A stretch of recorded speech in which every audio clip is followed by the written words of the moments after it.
Welcome to Did She Really Say That? The podcast for women who are done following the traditional business rules that don't serve us. I am your host, Katrina Van Housden, and in every episode, we break down what it really takes to scale your business as a woman. No burnout, no BS, no apologies. So if you're ready to discover how your natural female intelligence can become your biggest and most authentic advantage, grab your free guide at createherplanner.com/free. Now let's dive into today's episode. Well, welcome back to Did She Really Say That? And I'm excited for today's conversation with Arielle. She has an amazing business. I love her journey. She's actually one of my clients that has gone through the CreatHER Rewire process journey course curriculum. And in this, I think there's so much that our listeners and my audience can hear from this. So I want to tell you a little about who Arielle is first. She's a fractional rev ops consultant at Infinity Elevated. That's her company. She started it. She's been building it. Freaking phenomenal in what she's been designing. She's also a rev ops career consultant coach working with those that are looking to improve their career, what's next for them. And she's also a faculty member with the RevOps Operations Foundation. And why this is critical, and I want to just stress this for all my listeners, is that this means that she's committed to the certification of the next wave of RevOps professionals and how they bring this into the industry. Because this has been a group of individuals that says, hey, we need to start communicating and talking to all the people. Yes, we're in this world of digital AI, but we're still dealing with the human factor. And that's where Arielle comes in, and she's just beautiful at this. So Arielle, what had you start this business first off? I think our audience needs to get some Yeah. kind of context and like what had you start your own elevated or infinity elevated like business? What was the drive for that? Yeah. So I started the business after having over 14 years in software technology industry. So I had my career there. I grew businesses, helped them make millions, and that was great. And then I decided to take some bets on myself. I am a new mom. I'm a boy mom. I have two little kiddos that I absolutely love and adore. But I started my business because I really wanted to make sure that I can help coach and elevate professionals. So that's where I started the first part of my business with RevOps career coaching. And then I had an experience, honestly, during Dreamforce. This was Salesforce conference, their huge annual conference that they have every year. And I met offsite with an executive leader, and he asked me a single question. Arielle, how would you help enterprise level companies through RevOps with AI? That was the Mm. question that literally sparked everything for me. And I said, well, how can I solve enterprise level issues and challenges with RevOps and AI? But then now, after having the business rewire program, I also had a line in the sand for myself where I said, if I can take that enterprise level expertise and give it to solopreneurs, give it to Series A companies, give it to mission driven companies where I can really help them elevate their operations, then that's what will not keep me up at night. It'll actually let me sleep better. There's that shift for you, right? So Yeah. and I hear this a lot with a lot of women I've talked with on this podcast and just over time, is that we're really getting back to the human factor of this. And so many times in this rush for AI, and I hear this even when you're talking about like those enterprises, these next level companies, and how they're utilizing AI as almost like a replacement tool. But what you're saying is that's not really what we're looking at when it comes to business and growth, and especially for those female founders. I know that's someone that you're really working with, those that are that are raising capital, that are taking their business to the next level. And through that growth and expansion, what they've had access to is a very old model of doing business. And you're like, no, that's no longer Yes. okay, right? Hmm. Like something needs to shift. So that question sparked something within you. And so you went in and you've been in business now, what, 2+ years so far? Yeah, we're coming up on 3 years. 3 years of this one. What's been some of your biggest aha moments on your journey as an entrepreneur? Like, what were some of the, oh crap, that didn't work, and moments? I think what's top of mind right now is marketing. Having come from a background of being an operator, the person behind the scenes, the person that literally puts out fires between sales and marketing and customer success, even product and IT sometimes. It was interesting to see how I would do marketing for myself and my own Mm. business, as well as sales, even. Like, just because I understand the sales motion doesn't mean I'm a great seller. And I had to be honest with myself and say, well, how do I bridge these gaps? Where do I find the resources to do that? And then the biggest thing, and I think the largest learning lesson that I had, and we'll get into this a little bit later, but I had no clue about female intelligence and what the heck that was, what it meant, and how to leverage that in terms of my business. Because when I decided to start this business, I said, I'm in this for the long haul. I'm not going to give up. I'm going to give it everything that I've got. There are people that are counting on me. And so I have to, really bring my A game. And so I had to figure out a way to make sure that I was doing my business in a way that is a sustainable way. And y'all, I'm telling you, I tried time boxing. I have an MBA, I have my PMP, and nothing was working. And I was like, is this baby brain? Is this how it works? And like all of these questions that start to surface. And I'm like, well, I have my RevOps experience. Like, why isn't anything working? And so introducing Katrina and how literally working with her has shifted the entirety of my business from thinking I had maybe 12, 14 hours in a day to get things done to saying, well, actually, I have the whole month and I can figure out how I structure what activities that I do so that I'm bringing my A game when it makes the most sense. Yeah. Well, and I think that's been a fascinating part of your journey is that we have been in this construct as women. We've been gifted this beautiful business model. And you mentioned like marketing. So I'm sure you had like a marketing coach and they're like, hey, you do this, this, this, this, this, and it's all productivity based. And all of a sudden your calendar and your day looks like all you're doing is spending time marketing yourself. Is that resonating? She's shaking her head Yes, yes for all of our yes, audience. yes, Yes. yes. So what were some of your first marketing strategies? Like what were some of the first things you tested around marketing? The post every day phenomenon. I was like, I don't even know if I have that much to say. And in the software industry, revenue operations is widely adopted already. So I knew my audience, I knew that language, I knew the jargon, all the things. But then when I started talking more to the masses, they're like, what the heck even is RevOps? And no one Mm, wakes up in the morning and says, I need to have some RevOps help or I need to hire a RevOps consultant. It doesn't sound like that. no. Yeah. So I'll talk about what it sounds like in a little bit, but that was kind of the biggest like marketing aha moment that I had. Just being able to figure that out too was part of my journey as well. Yeah, so you're working every single day, you're posting every single day. That you're trying to figure out what the market is really listening to. You're in your expertise, and then there's this piece where you kind of have to shift it to like, what's the consumer's problem that I'm Hmm. solving, right? Like, what does that look like? And I love that you brought up like the posting every day, because I will tell you, after 20 years of digital marketing and working with people to say, oh yeah, you need to have like your daily method of operation. And these are all the things you need to be doing. It feels like this long, never-ending list of Yeah. things that have to get done.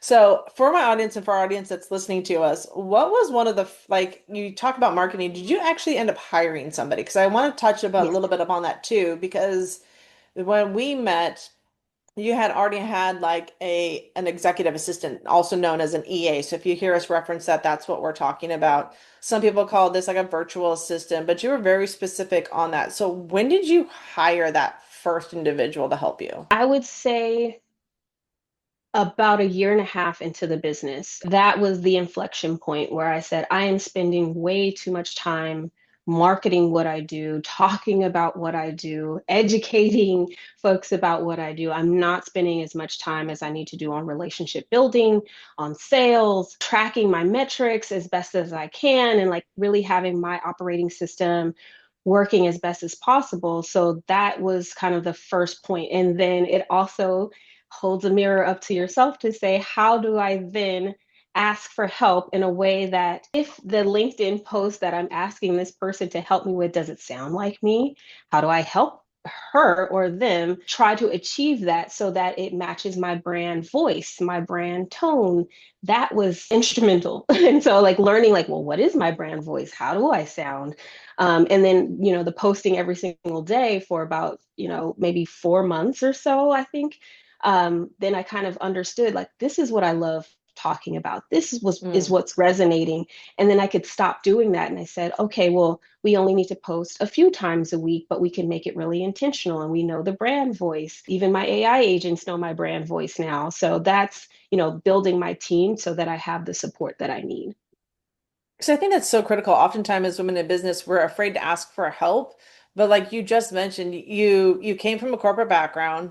You have a team that you're literally surrounded by that each have their own thing. And now with your business, you are the marketer, you're the chief marketing, you're the chief CEO, you're the financial person, your own HR, you're everything. You've got to figure out your Everything. SOPs, all of Yes. that. And it can Yes. feel really overwhelming because you're afraid to let something fall through the cracks because your intention in your business has a very powerful message Correct.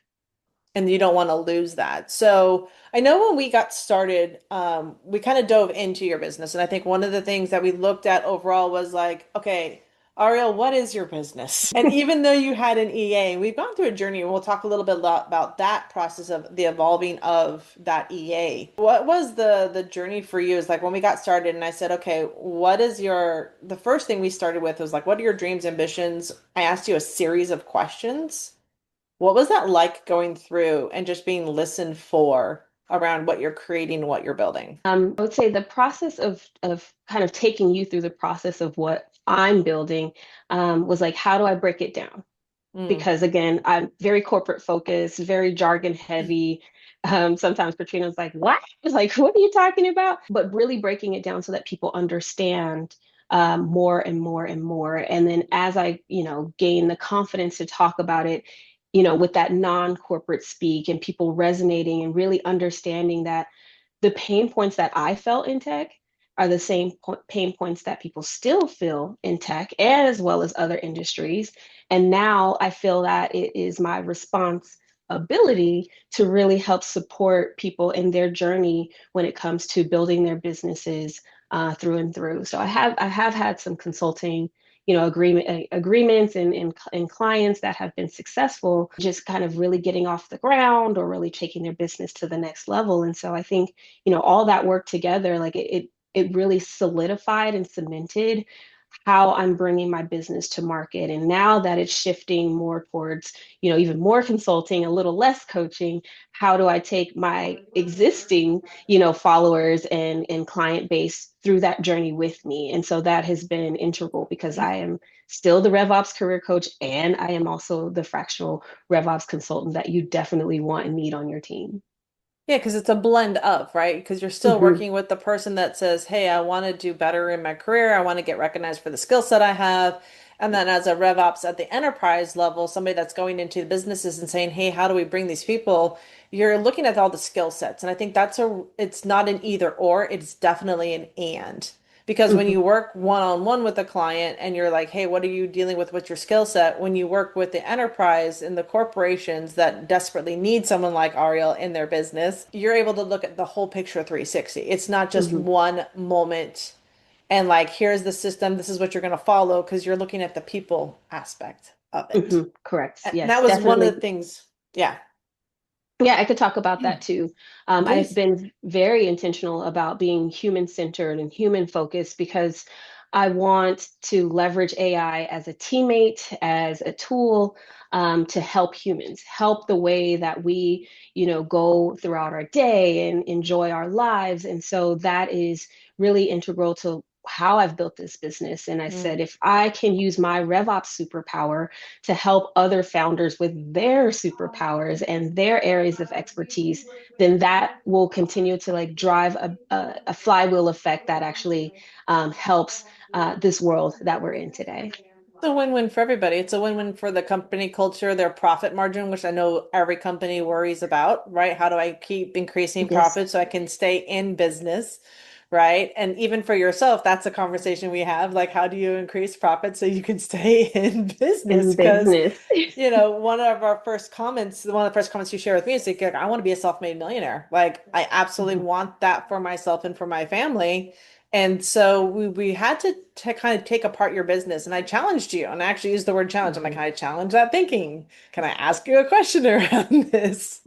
Right? Because it was super important to get to the core value of what was driving you, but also to recognize that you are a mother of two, that you mhm, have a husband, you've got family and siblings that are having life experiences happening around you, and then mhm, saying, okay, how do you want this business to be woven into the fabric of your life? Not that that's going to take over your life, which is what I see so often mhm, when I've worked with women in the past. And this was one of the big shifts for CreatHER Method and the CreatHER Rewire was how to gift back that to women so that it doesn't feel like an either or, it feels more mhm, like an and.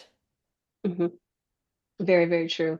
And that came with boundary setting, to be honest, like taking a realistic look at my life in totality and to say, how can I weave business and my family, my friends, the things that I have going on outside of the business so that it's a natural kind of rhythmic flow. And I don't feel, at the end of the week, oh my God, I've done so much. I can't remember what I did, but it was definitely productive, but I still feel like I'm behind the curve. That's not the feeling that I wanted to continue with, especially when I reached out to Katrina and everything and asked for the help. I said, I don't want my life to feel like this anymore. How can I start to change the direction of what that feels like? Because I've had other mentors, I've had other coaches, I've had lots of support, and y'all, I've probably poured in a lot more resources and money into, being able to better myself as a solopreneur. But now I know, right? And that looks different. And my coaches before were male. And so they brought that, those gifts that they normally come with the structure and what we're used to as the norm. But I said, this is still not working. This is Yeah. still not working for me. Yeah. And it So is a now it struggle. does. Yeah. And now it does. So let's talk about what shifted for you. So I know that Mhm. we brought in the creator planner, and I remember we Yes. mailed it to you, and you're like, I got this creator planner. This is great. And we walking through the intention of the planner, walking through like so share with the audience that's listening, what did you incorporate and what did you start to learn as you worked with the creator planner? Got it. Okay, so I'll take you into a couple of different like aha moments. So the first thing was I got the planner. Yay! So I opened it, I'm super excited. And they said, okay, well, how do I use this thing? And okay, again, back into like creating operating system. What's the best practice, Katrina? And she's like, you just use it. Just get used to it. And that kind of like almost dumbfounded nature of like how do I use a planner that's in written format. It's not a digital planner. I was like, well, how am I going to incorporate this into my life? Like it takes effort. Goodness. So that was kind of the first moment, like how do I do it? How do I figure out? Then the second point was where I said, okay, this was at the top of the year. I said, I get it now. I've been using it and I'm tracking my energy, which days of the week where I feel super energized, I'm pumped, I'm getting tons of tasks done, and I'm tracking it. And I said, okay, this is working. And then where I am now with it, it has become a rhythm. So every Friday, I go through my planner and I look to see what am I doing on the weekend, notate that down. It has, helped my conversation with my partner where I said, hey, looking ahead for the following week, these things are coming up. Where do you need support? This is where I need support, Hmm. in terms of the business or family, et cetera. So we're not kind of like winging it, and just kind of looking ahead. So that's my Friday kind of rhythm and routine, which I love. And then using the planner itself, I say, well, I have several notebooks. Okay, let's stop the madness. Put your notes, your ideas, the takeaways for your business that just hold it in that spot, so that you can come back to it all in one place.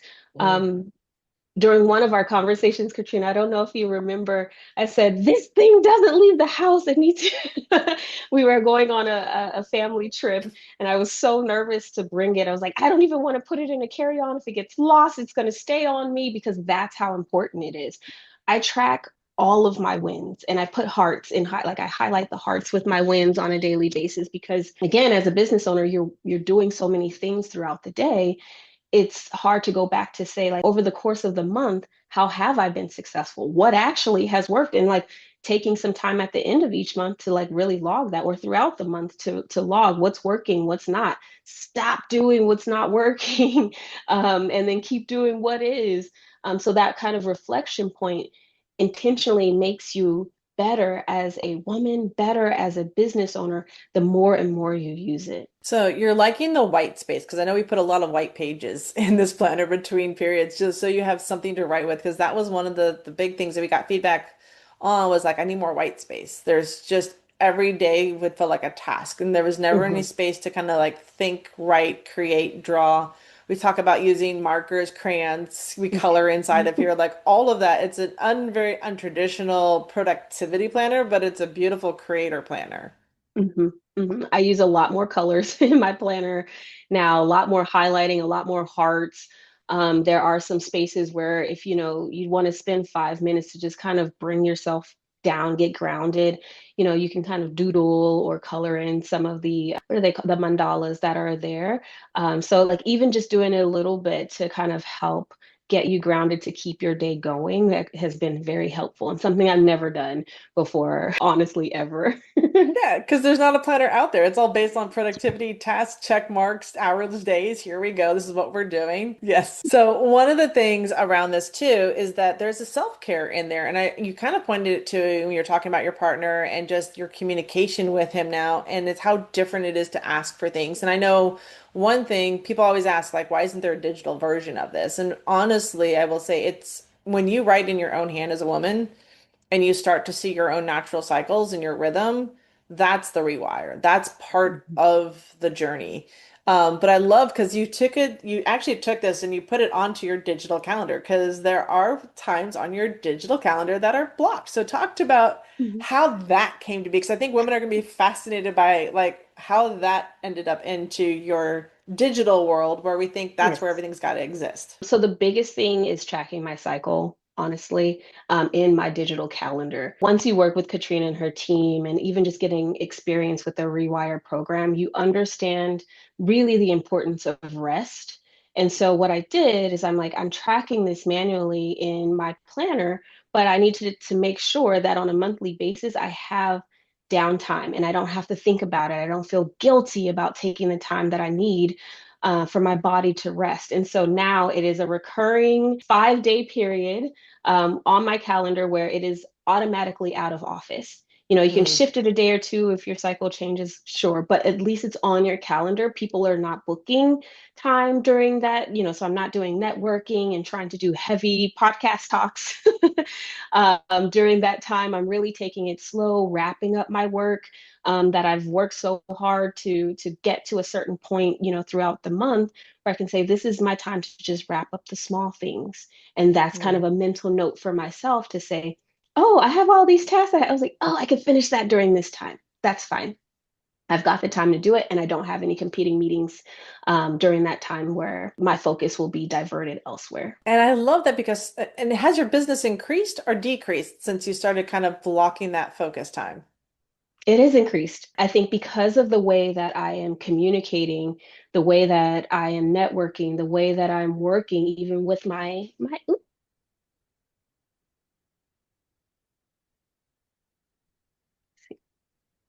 start all on that point.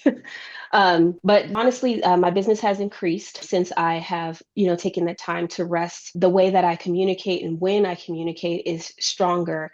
When I'm able to complete, very heavy tasks like technical tasks or, client focused work, I'm really dialed in. And again, not feeling guilty that I have to like carve out time for myself, but it helped me become a better business owner because of that.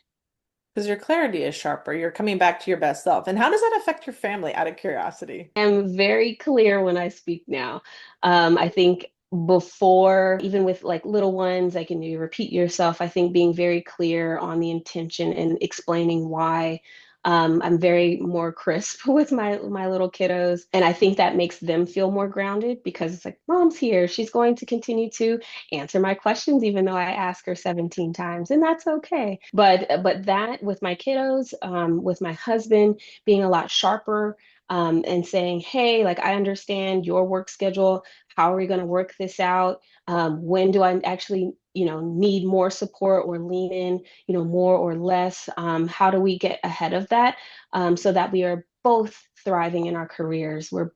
I'm thriving in my business, he's thriving in his career, while also having a really great family unit as well. I love that because as we work together and as I continue to teach Rewire and where I work with a lot of different women in different industries, the richness of the relationships wasn't actually something that was supposed to be like an outcome of this. And yet it does because there's a confidence in you now, Arielle, that, when we first met, there was this little bit of a timidness, shyness, not that you weren't bold in what you were creating, but like the shift over the last, 5, 6 months that we've been working together, just to see that growth with you. And you're like, no, this is what I'm doing. And this is actually, it's been fun because it's led to speaking engagements for you. It's led to conversations with capitalists and learning how to like, so what's that?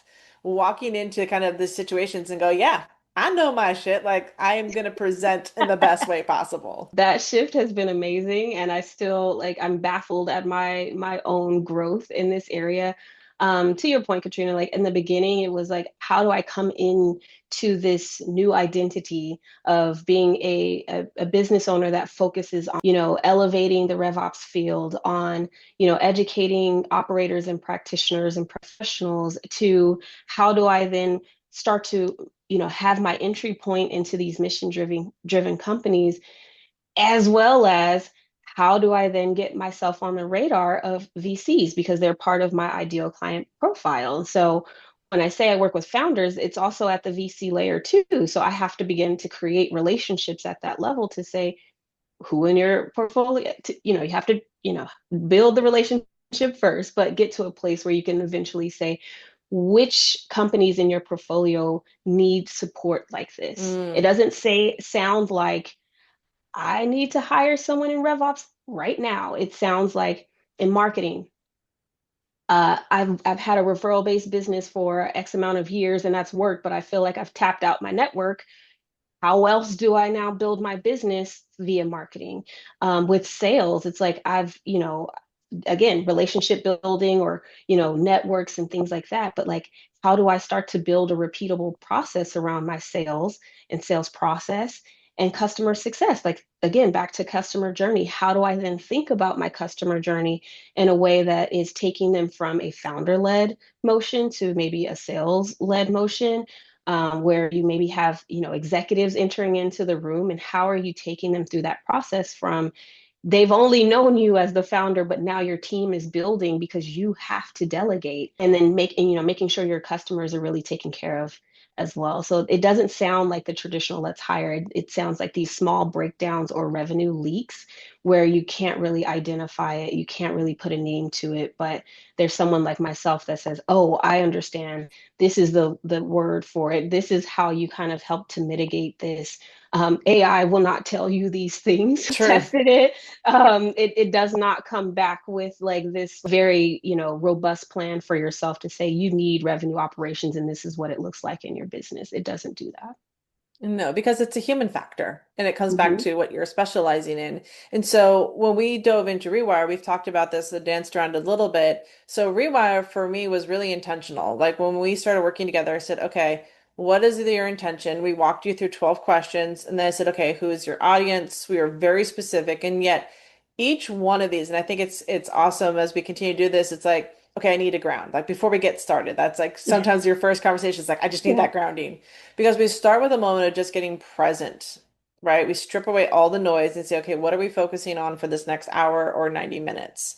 Because that was really intentional. And so we took you through this journey of business growth for Mm-hmm. you, your health, your family, your everything, unintentionally and intentionally, because your business is woven into your life, Mm-hmm. right?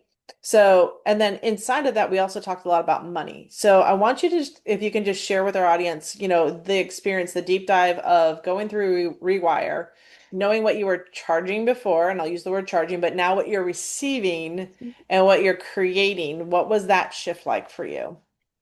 Yeah, in the beginning part of my business, it was all about brand awareness. So even at the expense of creating materials and guides and worksheets and webinars and this and that, and not charging for that. And quite honestly, I still have a lot of free content out there. But what I have is very, very valuable. Taking years of enterprise level mistakes, distilling it down so that Series A founders can leverage this, skill set in a way that actually brings their businesses, you know, up in so many ways has been instrumental for me. And now getting to a place where I'm like, okay, yes, I definitely need to increase my price. I'm okay saying this out loud. I need to do this because, you know, I support my family as well. And while I would love to, continue to help, and this still happens today, people jump on these calls and they just want all the free advice. And, honestly, I still have that. I'll just point you to the direction of which guides, worksheets, webinars will make the most sense for you. I love to say that I have something for everyone, which to date I do. And I'm very proud of that. But, if you want coaching or if you want advisory services, like we have to talk about really what are the challenges with your career, what the challenges you're having with your business, so that I can help you kind of navigate your progress and your progress and your processes along the way. So let's talk about it from your perspective. So when you Mhm. came into Rewire, I know that you had some financial goals because I asked you specifically, like, how much do you want to make a year? She's laughing for those that can't see if you're not watching the video, because this was a very strategic question on my part. Because she's like, okay, I'm doing this. I want to go help businesses and founders, and I want to help them grow and scale through RevOps and things like this. And I said, okay, so how much do you want to make for the year? And this was a really eye-opening conversation. Do you want to share kind of like what happened on the other side of that conversation? So I always maintain composure as best I can, but I think this is one of those moments where I was like, "Oh crap! I think the wool is being pulled over my eyes, and now I have to kind of come to terms with where I want to be." So to start with the goal, and like obviously I want to be a millionaire. Obviously I want to be a solopreneur and launch this thing so that it scales. I think one of the things I said very early on is that I would love to make money in my sleep in a field that I love, which is revenue operations. And so, with that, understanding I can't do this by myself. I will need partners. So, I have developed an amazing suite of my partnership ecosystem. And then thinking about, well, what else does this mean in terms of my business and how I can stretch and evolve and elevate more and more and more to get to this place for this $1 million business. And I'm like, all right, here we go. So then we started talking about things I thought I would never talk about at this stage of my business. We've talked about, trademark. I have trademarks. Am going into patent conversations. We're now thinking of franchising this model. I am building it with AI. So now this layer where I can say, I want to make money in RevOps, while I sleep at night can actually come through to fruition. And I think Mm. that was the biggest like turning point and the things that I've been thinking about, in almost like a reverse engineered way and say, well, if I'm going to build this, well, I need to talk to a patent lawyer. Mm. I need to talk to probably a few to get a few different, perspectives on what it takes to actually get a patent. Do they have any documentation? How do I then use that documentation to help me structure my business today so that when I'm ready, I have the areas that I need to be able to do that successfully? I'm going to pause you right there because you said something just absolutely brilliant. What structure do I need today that can help me in the future? So there's this future thinking piece behind it, Mhm. right? And I know that part of our conversation we were talking about like what is the revenue you want to make, this year? Like what would be your ideal number? And you threw out a number at me and I said, "Okay, great. How many clients do you need to have that number? And I think yours was like 5 or 6, something like Yes. crazy like that, right? And I was like, okay, Hmm. you're a mother of two, you have a husband, your kids are young, you're gonna want to spend time with them, and you're looking at 6 companies that you want to integrate with and support Hmm. around RevOps.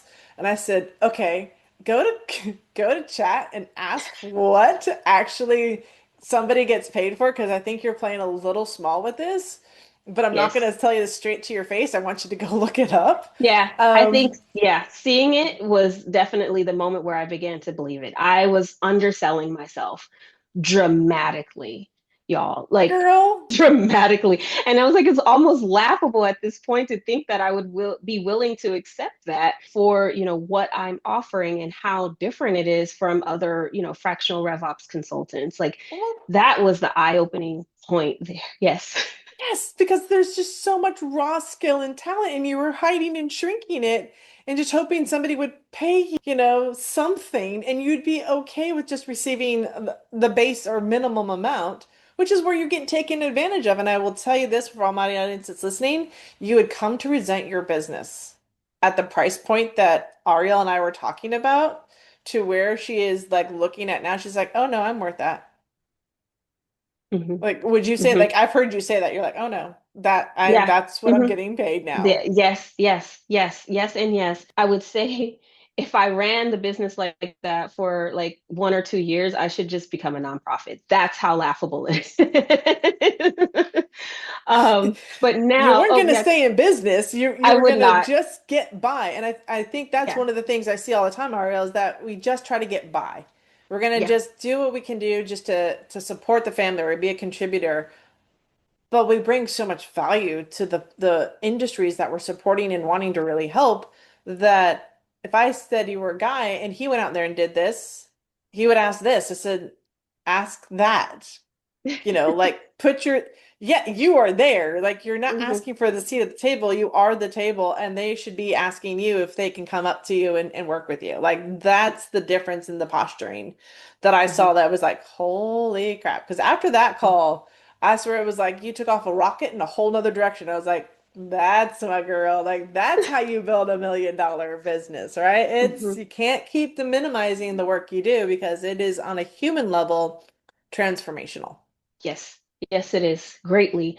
And I would say because of that shift that I've seen, even from like late December until today, it's compounding, right? And you Mm. start to see traction, you start to see things that's not just you and your chatbot talking about, but you start to see it in real life to actually validate where you are. You're having conversations where it matters, and you're being strategic about that. And you'll say, and the light bulb goes off and it goes off again, and then it gets so bright that you really can't ignore it.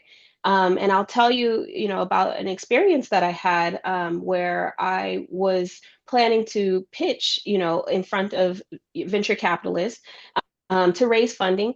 You raise funding before you even need funding. That's the kind of the game, y'all. So just get prepared for that, and you will spend a lot of time on your pitch deck. So you've been warned. But during that experience, I was not selected. At the last minute, was not selected to actually deliver my pitch. I said, I'm still going to go to this event. I'm still going to learn from the 6 individuals that are selected. I'm going to notate every single question that the VCs grill these guys on. They literally were all guy panel, but learn from that experience and hear from the winner, what actually is working. And what are they asking for in terms of funding? And that's the kind of another laughable moment. I was like, I'm going to ask for something to just get by. Like, this is all I need. And Katrina's like, well, why? Like, give yourself more runway so you don't have to do this again. And I said, oh, and so to go to this VC event and hear the person that spoke say, like, flat out in a room for like in a room of about 150, maybe even 200 people, say, I'm asking for $2 million, like flat out. I was like, I should definitely be asking for more. And that's the kind of thing that you don't really think about if you're working in a silo, if you're not working with someone that's going to challenge you, challenge your thought processes, and say, how can I actually do this better, Mm. realistically? And for all of the effort and energy that you're putting into it, try to do it once and do it right rather than trying to kind of skate by with the bare minimum. Do your best, put your best Yeah. foot forward. So I have a quick question around this one too. I know you worked with Heidi, who's our CFO. She does also fractional CFO. What was it like working with Heidi around the money structure of your business? I'm so glad that you brought that up because that was one of the talking points I definitely wanted to go over. A lot of founders, and I'm probably part of lots and lots of groups at this point, but one in particular is a mom founder group that I'm with. So lots of moms, they're founders building their business, and what I hear over and over is, I don't pay myself. I throw everything back into the business so that I can grow it. I put everything into it. I was guilty and have done the same thing. But at the end of the day, you have to change your model. And so I was like, well, what model is that? I don't even know. And working with Heidi, she said, have you ever heard of the profit first, system and paying yourself first to make Mm, sure that you're okay, that you are contributing to your family, your finances and doing things that you want to do, or how are you structuring that? And I was like, well, I throw everything into my business. So I don't have the answer. And so she took me through the process of saying, let's set it up properly so that you maybe have reserve accounts. And every time a client pays you, a percentage goes to your operating expenses, a percentage goes to your owner's draw, a percentage, I actually have a percentage that goes to philanthropy as mm, well. So like you think about how you want to structure that. And so every time I get paid, the money goes where it needs to. And then all I have to do is worry about transferring, I think two transfers, making sure I pay myself and then making sure that I move the reserves to my operating expenses, so that, as they dial down every month, I'm also keeping track of it as well. So that shift has been, I think, one of the most tremendous shifts that I've made in the business so that I'm actually, like kind of spoiling myself. It kind of goes back to the calendar and in the Rewire as well, where I'm saying, have I done anything for self-care this week? What could that look like? This week, I actually went to see a rom-com in the middle of the day because I had such a great week of wins and exciting news.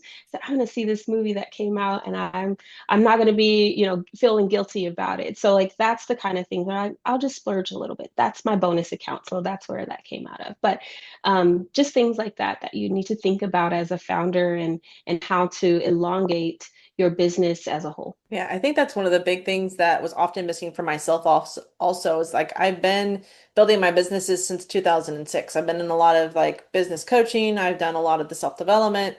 I've built, this is now my third company, and the two I closed previously because of the burnout. I didn't like the structure in which I was building it, and it took like a whole new process again. But honestly, having Heidi join the team and become my business partner, I realized quickly that none of my business mentors talk money the way Heidi did.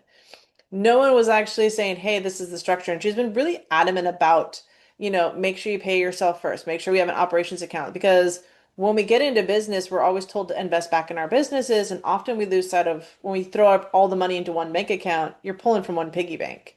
Mhm. So you end up with like, do I have the money for my taxes at the end of the year? Do I have money for profit? You get a P&L sheet and your accountant goes, hey, you made this much profit. And you're thinking to yourself, where did it go? Right? Uh-huh, uh-huh. And now you kind of see it that if you do take from your profit account to help with operations, or if you're not using it as a bonus for yourself, you're actually seeing that. And I think that's one of the structures that's really different is that you're learning, you're rewiring the mind and saying, I'm not just doing this to get by or be a contributor to the family. I'm doing this because of the impact it's going to make into the economy, other businesses, and I know that what I have is invaluable. Correct, correct. The tax one is a big one. I mean, tax season is here. So thinking through that, like I didn't have a worry about, how my business taxes would impact our joint taxes and if we were to owe anything, if I was like, oh my God, am I going to come up short for the business? It was already taken care of. Mm. And we did such, great, tax strategy, for last year that we didn't owe. So I'm like, oh, well, that's, money that I can either invest back into the business, I can hold it, I can maybe pay down any debt or think like you start thinking about your finances a lot differently when you already have the structure in place to make sure that you are going to be successful with your business. It takes away one more decision that you have to focus on. You stop having that extra decision fatigue because a lot of it's Hmm. automated. And so it's done. And it's like, oh, that's what I got to do. So I know we are a little over time, but this has been a fabulous conversation. So I want to respect you and our audience that's listening too, because the journey around this is like, I love this too, because what Ariel's about to gift you. So for our listeners, I always say if there's something that Ariel said that resonated with you and you could think of another woman or somebody else to share this with, please do share out. But what Ariel's also put together, and I just love how you're like, okay, I've got a gift for everybody, and this is what it's going to look like. So you have an ebook called Designing Your Own Operating System. Now, for all my women out here, I will tell you AI is a tool for you to use. Please do not be scared of it.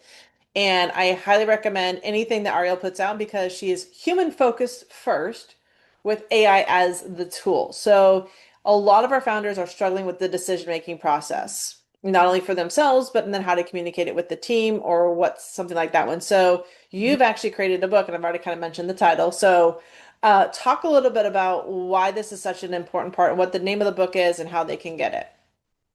Yeah, so design your own AI operating system is kind of like my journey around AI and how I've evolved in using it from being like very reluctant in the beginning to how I navigated, creating prompts, getting my voice and things like that, and actually having AI challenge me. I actually have built in prompts where, my AI is polite to me and it tells me you need to go take a rest or good night, Arielle, you've done enough. Like having that in there because I bounce back and forth between custom agents every single day.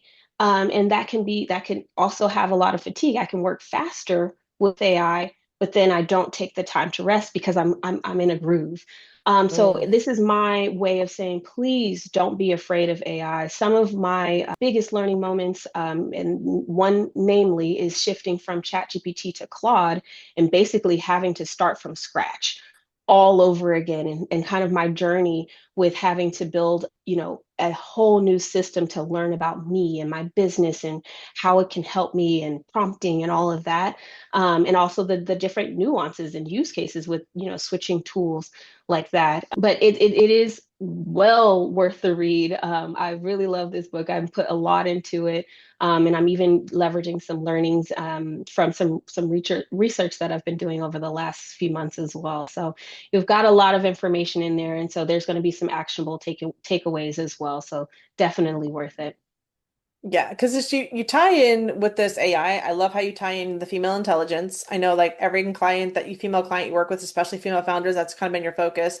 Like how do you tie into your female intelligence cycle? How do you build your AI operating system? How do you make sure that you're using things as a tool and you're not getting used by everything? I think that's Hmm. one of the brilliance of what you're providing and what you're gifting to all of our listeners. So I really appreciate that.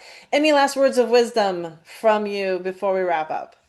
I would say definitely don't be scared of AI. Please get curious about revenue operations in terms of how it can support your business or your career. There are layers of revenue operations. And in my LinkedIn, please don't feel shy about connecting with me, booking a networking session to get to know me a little bit better. I'm always rooting for you. So, always rooting for you. So, I'm here for you. Let me know how I can And help. would you recommend Creator Rewire and the Planner to their audience? Have you not listened to the whole episode? If you've made it this far, please invest into yourself, invest into your business using the Rewire program.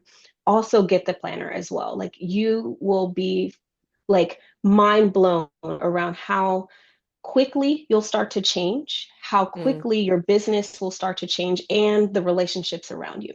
So yes, I recommend both. Yes, that's what I wanted to hear. All right. So for everybody that's listening again, if you heard anything that resonates with you, share it out. And as always, Ariel, it's a pleasure. Thank you so much for being a yes to be on. Did she really say that?